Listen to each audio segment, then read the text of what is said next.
I'm Jim Harmer from ImprovedPhotography.com. Today we're going to talk about lighting from the ground up, as if you knew nothing.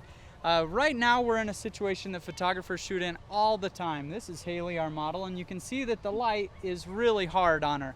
You'll see it, you can tell especially from the shadows. If you turn a little bit this way, Haley, that shadow on the other side of her face it goes really fast from highlight to shadow. And that's not flattering because we see the kind of unflattering contours in our face. So we're going to work first with a 5-in-1 reflector that costs about $20 on Amazon. This is a Westcott 501 reflector. And I'm going to show you what each of the 5 sides of the reflector does. The first mistake that people make is when you're in harsh lighting, you have people turn toward the light.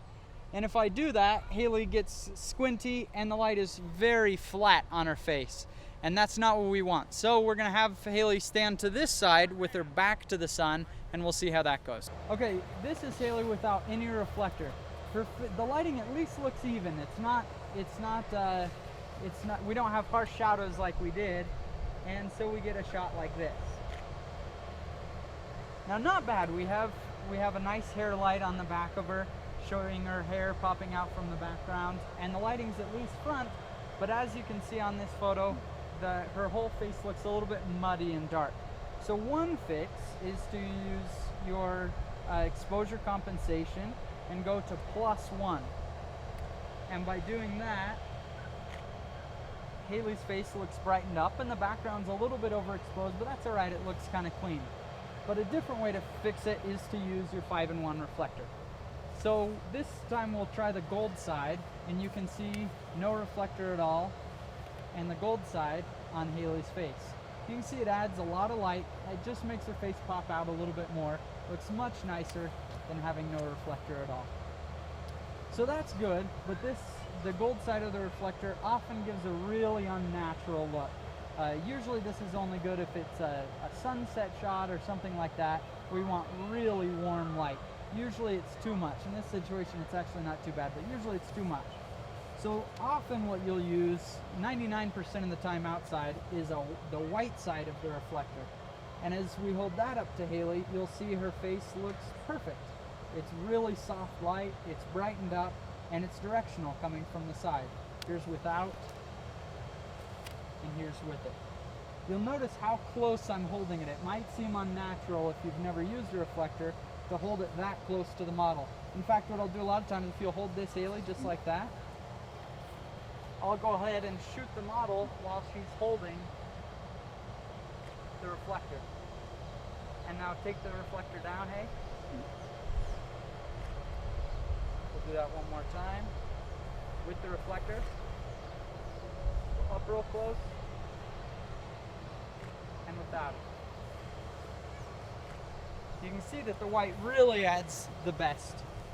Now inside your 5-in-1 reflector, as you unzip it, you'll see that you have 3 more options. The first is the translucent side, which actually isn't a reflector at all. This is a diffuser. If you hold it like we did, it's going to do almost nothing to Haley. But the way to use this reflector is to come on this side, if you'll turn around, Haley.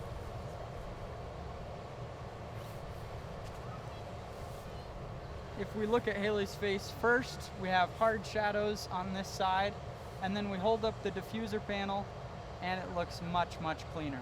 And when the sun's bright, it's kind of falling behind a cloud now. When the sun's bright enough, this light is actually really beautiful to have it diffuse through a diffusion panel. Your last 2 options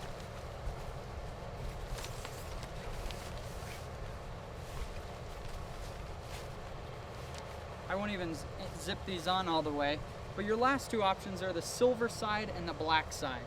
As we turn around again, we'll see Haley's face. This is Haley's face with no reflector, and this is with the silver reflector.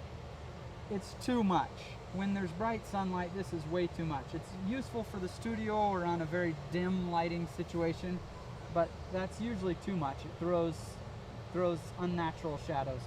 So for outdoors, most of the time you'll be using the white side. And the black does about what you'd think it does. It is really just to cast a shadow. So here we're in the shadow anyway, but if we put the diffusion panel here, it would just cause a black shadow on one side of the face, which can help if you have too bright sunlight in one spot, or if you want to get a little bit more of a moody lighting. So that is how to use a 5-in-1 reflector. Very convenient. Costs 15 bucks in your set, easy to use. The trouble is you have to have an assistant, because it's going to be pretty tough to hold up a reflector or a diffusion panel and do the photography yourself. So those are the benefits and the problems of a reflector. Now we'll move on to using flash.